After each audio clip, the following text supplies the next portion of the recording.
Hola, ¿qué tal? Soy Miguel Gómez, consejero financiero. Bienvenido, bienvenida a Dinero en Español. El tema de hoy, Bitcoin.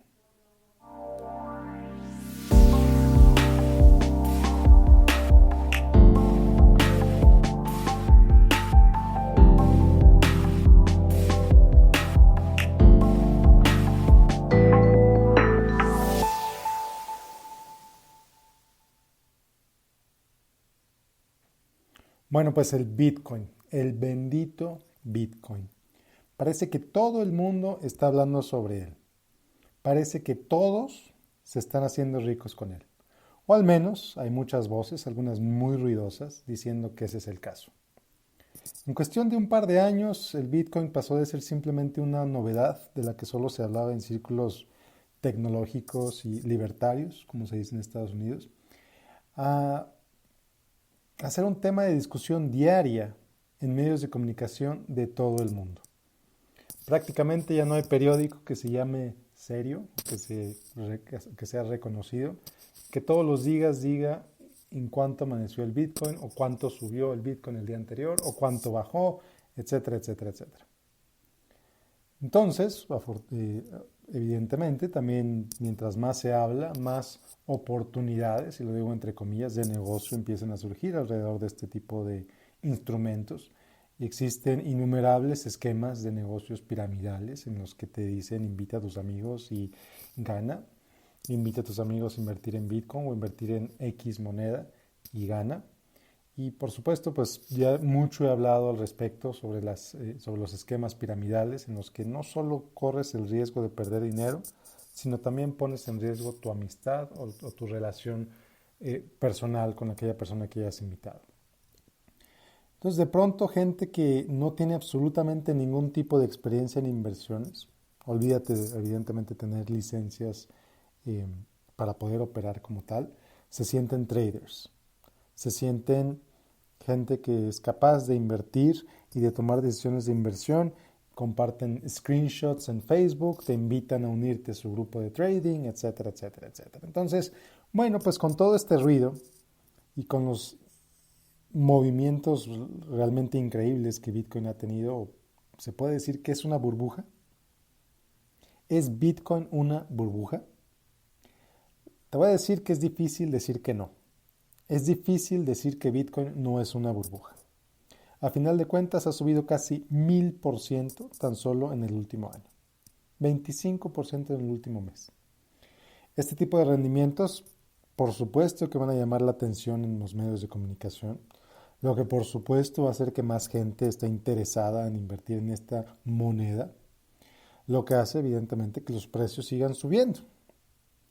El típico comportamiento de una burbuja. De hecho, recuerda muchísimo, diría yo, a lo que pasó con la fiebre de los tulipanes en Holanda hace casi 400 años. Te invito a que investigues, a que busques qué pasó, pero te puedo decir que llegó un momento en el que el precio de un bulbo de tulipán, un simple bulbo de tulipán, llegó a superar lo que un trabajador ganaba en un año. Entonces, por supuesto que había gente que iba a invertir en tulipanes, por supuesto que había gente que te iba a decir que los tulipanes iban a ser la siguiente inversión en la que te ibas a salir de pobre. Y hubo gente que perdió todo, literalmente todo, por haber invertido en tulipanes o en contratos que prometían eh, pagarte tus tulipanes en algunos cuantos meses. También recuerda mucho a lo que pasó con las .com, en los que precios de acciones de empresas que no solamente no tenían ganancias, algunas de estas empresas ni siquiera tenían ventas. Algunas de estas empresas apenas estaban abriendo sus puertas y resulta que sus acciones ya valían cientos de millones de dólares. Entonces, empresas cuyas acciones se fueron hasta el cielo en cuestión de meses, generando ganancias ilusorias en cuestión de meses, solo para caer estrepitosamente en unas cuantas semanas. Entonces, ¿qué es lo que pasa con estas burbujas? ¿Qué es lo que pasa con estos tulipanes, con estas .com, incluso con los bienes raíces en 2007? Bueno, pues resulta que es una riqueza imaginaria, es una riqueza en papel, que se evapora tan pronto como algo o alguien la pica con un alfiler y truena.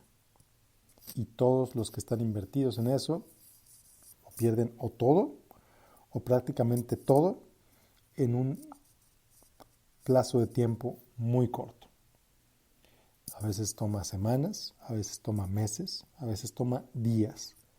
Bitcoin no ha sido raro que pierda 20% de su valor en cuestión de horas, incluso en cuestión de minutos. Entonces no me queda duda que la alza de los precios del Bitcoin están directamente ligados a la especulación.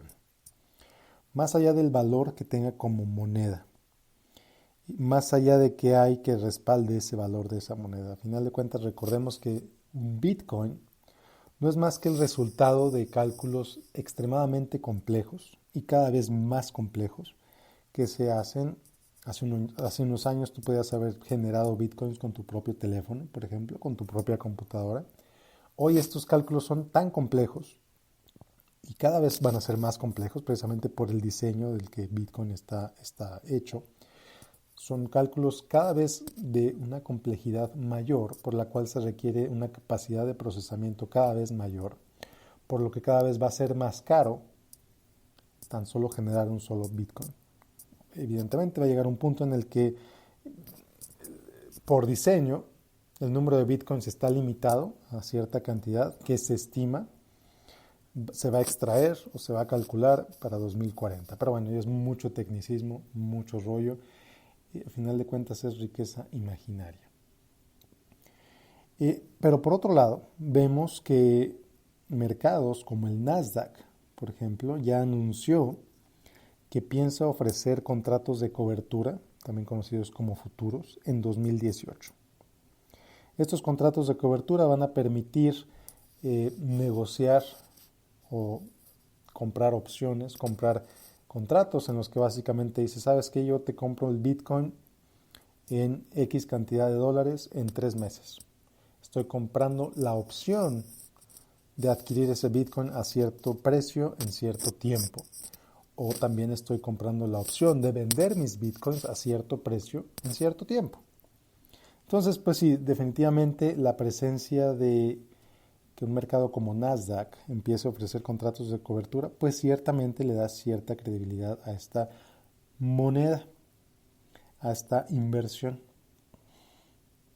Pero recordemos que fueron precisamente los contratos de cobertura, no en Bitcoin evidentemente, sino en hipotecas, lo que pusieron en sus rodillas a los mercados financieros, no solo de Estados Unidos, sino de todo el mundo. Fue gracias o fue a través de los contratos de cobertura que muchísima riqueza se evaporó en 2007. No voy a entrar en tecnicismos otra vez porque no es el punto, pero los contratos de cobertura pueden tener muchísima utilidad en muchas situaciones, pero ciertamente fueron la causa, una de las principales causas que llevaron a la crisis de 2007. Crisis que, pues ya, si te mantuviste invertido, ya pasó. Pero, de todas formas, está en la memoria todavía de muchos inversionistas. También hay ciertos fondos, hedge funds, que ya han comprometido incluso cantidades millonarias para invertir en Bitcoin, en criptomonedas, lo que también otra vez alimenta la especulación de que va a seguir subiendo de precio. Por otro lado, algunas de las mentes más reconocidas en el mundo de las finanzas han sido fuertes críticos de las criptomonedas, especialmente en los últimos meses, cuyo valor ha ido subiendo de manera verdaderamente ridícula. Gente como Alan Greenspan, exdirector de la Fed en Estados Unidos, Jamie Dimon, el CEO de JP Morgan, y Jack Bogle, fundador de Vanguard, una de las principales compañías de fondos de inversión en el mundo, están fuertemente, se oponen fuertemente al Bitcoin y a que sea algo real. ¿Cuáles son sus argumentos? Bueno, sus argumentos son bastante claros, que efectivamente no hay nada que respalde o que justifique no solo los altos precios de Bitcoin, sino realmente su utilidad social. Cuando hablas del oro, por ejemplo, al menos el oro lo puedes usar para hacer joyería. Al menos el oro tiene cierto valor intrínseco. Pero el Bitcoin no es más que un archivo en un disco duro, generado a través de realizar cierto tipo de cálculos, súper complejos, sin duda, pero a final de cuentas es solo el resultado de operaciones matemáticas. ¿Qué utilidad tiene ese resultado de operaciones matemáticas? Para mí y para estas personas brillantes en el mundo de las finanzas, prácticamente nulo. Y también dicen que, y concuerdo con ellos, no tiene ninguna utilidad social. Por ejemplo, te voy a poner un ejemplo muy claro. Se dice que Bitcoin es el futuro de las monedas, que va a llegar a reemplazar el dólar, que va a llegar a reemplazar el peso, etcétera, etcétera, etcétera. Está muchísimo, muy lejos de llegar ahí.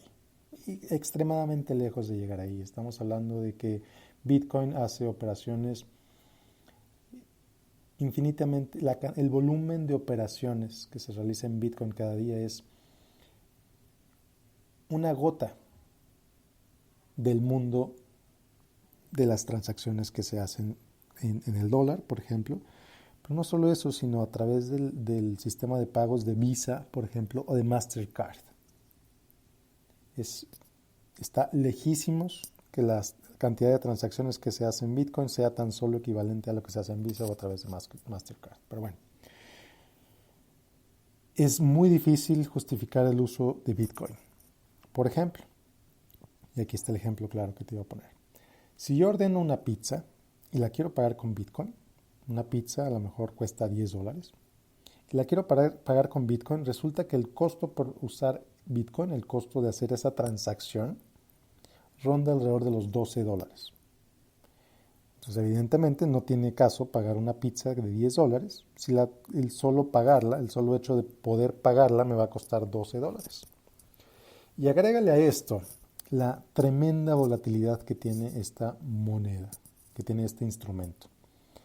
En el momento que pongo mi orden por teléfono o por internet de mi pizza, el Bitcoin vale $0.0008, por ejemplo. Resulta que en el momento que llega mi pizza a la casa, el Bitcoin ya vale $0.0009. O sea, subió de valor 12%. Le pago 12% menos a la persona que me entregó la pizza. Me va a dar 12% más de pizza simplemente porque le estoy pagando 12% más. ¿Qué pasa si en lugar de subir 12% bajó 12% en esa media hora? Como ha sucedido y como seguramente va a seguir sucediendo. Entonces es una altísima volatilidad la que tienen estas monedas. Y resulta que precisamente Bitcoin parece ser el peor enemigo de Bitcoin. ¿Por qué? Otra vez, la altísima volatilidad. Si tú vas a comprarte un carro, por ejemplo, tú sabes que el precio que vas a pagar, vamos a decir $35,000, va a ser el mismo precio hoy y el mismo precio mañana. Son $35,000 a final de cuentas. Pero si lo quieres pagar en Bitcoin, resulta que si lo cotizas hoy, te va a costar, por ejemplo, 3 Bitcoins. Suponiendo que el Bitcoin está en $10. 3.5 Bitcoins te va a costar comprar ese carro. Pero si lo quieres comprar mañana, en lugar de costarte 3.5 Bitcoins, a lo mejor te cuesta 2.7 Bitcoins. Entonces es esta volatilidad tremenda, además de los costos de transacción, el costo de querer usar Bitcoin, el costo por comprar Bitcoin. Si tú quieres comprar Bitcoin, te van a cobrar una comisión cada vez que lo quieres hacer. O cada vez que quieras vender, también tienes que pagar una comisión por hacerlo. Entonces hay muchos costos que limitan la posibilidad de realizar transacciones con este tipo de instrumentos. Entonces sí, es lindo ver que sube de precio, especialmente mientras las tienes almacenadas en un disco duro. Es lindo y hasta cierto punto es interesante hablar sobre el tema con tus amigos en el bar o con tus colegas en la oficina mientras te vas a tomar el cafecito del mediodía. Pero intenta usarlas y es otra cosa. Intenta venderlas y es otro asunto. Y de hecho, y esto es algo que se anunció apenas hace unas cuantas horas, las autoridades fiscales de Estados Unidos, el IRS, ya empieza a pedir información a las compañías que te ayudan a mantener tu Bitcoin en su lugar. ¿Qué están pidiendo? Nombre, dirección, información fiscal, etcétera. ¿Para qué? Pues evidentemente para cobrar impuestos en las ganancias. Entonces si creías, porque al final de cuentas es una inversión y la están tratando como tal, tanto el gobierno de Estados Unidos como el gobierno de México y muchos otros gobiernos están buscando maneras para recaudar impuestos sobre esas ganancias. Entonces, no creas que es un instrumento libre de impuestos, porque no es así. Si tienes Bitcoin y vendiste Bitcoin y no has reportado tus ganancias al gobierno, es posible, de hecho es bastante probable, que venga el gobierno a tocar tu puerta, a decirte dónde está mi dinero, y aquí está esta multa, y aquí están estas penalidades. Todavía no es tan claro, todavía no están los mecanismos tan definidos, porque definitivamente los mecanismos de información entre el gobierno y los mercados de Bitcoin todavía no están ahí, pero el gobierno empieza a desarrollarlos. Y en un plumazo, no toma más que un plumazo de parte del gobierno para determinar los mecanismos en que se deben reportar las ganancias de este tipo de instrumentos. Entonces, mucho cuidado con eso. Definitivamente el gobierno, al ver que hay ganancias, definitivamente el gobierno va a buscar la manera de tomar parte de esas ganancias, especialmente si vendes tus bitcoins o tus monedas, o lo que sea, como lo ha hecho y como lo hace cuando vendes cualquier instrumento de inversión y tienes una ganancia, desde bienes raíces hasta acciones, monedas de oro, etcétera, etcétera, etcétera. Entonces no me extraña que el gobierno esté haciendo esto. Entonces, regresando a la pregunta, ¿es una burbuja el Bitcoin? Te diré que se mueve como burbuja. Te diré que tiene el nivel de ruido que las burbujas generan. Te diré que cada vez hay gente más, y disculpa la palabra, pero no tengo otra palabra para describirlos, cada vez hay gente más ignorante comprando, lo que típicamente ocurre en las burbujas. Entonces la pregunta es, bueno, si es una burbuja, ¿cuándo va a tronar? ¿Va a tronar cuando suba otro 1000%? ¿Va a tronar cuando suba otro 2000%? La respuesta es obvia y evidente. Nadie, absolutamente nadie, lo sabe.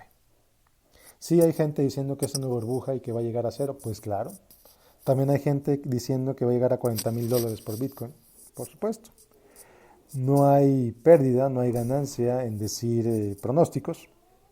Te genera tensión, evidentemente. Tú no estarías escuchando este podcast si no te interesara ese tema, por ejemplo. Pero si alguien sabe cuándo va a tronar el Bitcoin, lo más seguro es que no te lo va a decir. Y lo más seguro es que no te lo va a decir porque esa persona o esa institución va a usar esa información a su favor. Va a usar esa información para ganar lo más que pueda ganar, no para compartirla con el mundo. Entonces, ¿qué hacer si ya tienes Bitcoin? Y este es quizá el punto más importante de este episodio. ¿Qué hacer si ya tienes Bitcoin? ¿Mantienes tu apuesta? ¿Vendes ya? Como te lo he dicho muchas veces, yo no tengo por qué decirte qué hacer. Es algo que solo tú tienes la capacidad de decidir. Y si aún no lo tienes, ¿compras? ¿Es momento de comprar Bitcoin? Lo mismo. Yo no te puedo decir qué hacer. Lo que sí te puedo decir es que si decides hacerlo, te asegures que no utilices una parte importante de tu riqueza para inversiones de este tipo. Que lo trates como una apuesta en el casino. Que lo veas como una fuente de entretenimiento. No como una inversión para asegurar tu futuro financiero. Sí, invierte a lo mejor lo que estés dispuesto a perder hasta el último centavo. Si estás dispuesto a perder hasta el último centavo $10,000, adelante. $100,000, adelante. Si no te importa perderlos hasta el último centavo, adelante. Pero que tu exposición al Bitcoin sea solamente equivalente a tanto cuanto puedas perder hasta el último centavo y no afecte tu vida de ninguna forma. Tú decides cuánto es. $1, $20, $100, $1,000, $3,000. Tú lo decides. Yo no puedo decirte invierte solo 10 pesos o invierte solo $1,000, porque evidentemente no conozco tu situación personal. Si decides hacerlo, hazlo solo hasta el punto en que no tengas problema en perder hasta el último centavo. Y claro, aquí hay otro punto importante también. El tema de moda es el Bitcoin. Pero ¿qué hay de Ethereum? ¿Qué hay de Bitcoin Cash? ¿Qué hay de las otras más de 1,300 criptomonedas que existen en el mundo? Sí, escuchaste bien. Hay más de 1,300 criptomonedas. Y van a seguir surgiendo. Mientras haya interés, mientras haya gente dispuesta a comprar la criptomoneda 1400, la criptomoneda 1500, la criptomoneda 3000. Los argumentos son los mismos. Mucho, mucho cuidado. Y mucha, mucha suerte. De verdad, esto se trata de suerte. No hay ningún fundamental, no hay ningún argumento que justifique el que Bitcoin valga $10,000 o que valga $1, más allá de la demanda que existe. En el momento que los grandes inversionistas o la gente que ya se hizo millonaria, por ejemplo, la gente que compró su Bitcoin en 2010, el momento que decidan venderlo, bueno, entonces quizá los precios empiecen a bajar. ¿Cuándo va a suceder? No lo sé. Entonces te digo, mucha suerte. Y si entras, perdón por el ruido, hay gente pasando aquí enfrente, si decides hacerlo, te quiero decir que por favor deseo que tu avaricia no se convierta en decepción. Si entra pensando que lo vas a perder todo. Quizá dupliques tu dinero, quizá lo multipliques por 10 veces, quizá lo multipliques por 100 veces, o quizá llegue a cero. Entra pensando que quizá va a llegar a cero, como una buena fuente de entretenimiento y ya, y nada más. No lo veas como algo que va a resolver tu vida, porque posiblemente no lo va a hacer. Y bueno, si te gustó este episodio, te sugiero que lo compartas con tus amigos. Si tienes un amigo trader que te está invitando a invertir en Bitcoin, invítalo a que escuche esto, escucha sus comentarios, escucha sus argumentos y tú decides si lo haces o no lo haces. Yo en lo personal no lo voy a hacer, no pienso hacerlo, no me interesa. Tú eres una persona diferente, tú tienes ideas diferentes. Si quieres hacerlo, adelante, si no, también. Muchas gracias por escucharme. Te invito también a que me dejes un review, tu comentario sobre este podcast en iTunes. Me parece muy curioso, este ha sido uno de los podcasts, está en el top 10 de podcasts de inversiones en México y en muchos otros países de Latinoamérica. Gracias a ti, te lo agradezco muchísimo. Te invito a que por favor me dejes un review por ahí también para que llegue más gente y más gente se interese en escuchar este podcast Dinero en Español. Te invito a que me sigas también en facebook.com/Miguel Gómez Consejero. Y bueno, muchísimas gracias. Nos vemos el próximo jueves con otro episodio más de Dinero en Español. Que tengas un excelente día. Bye.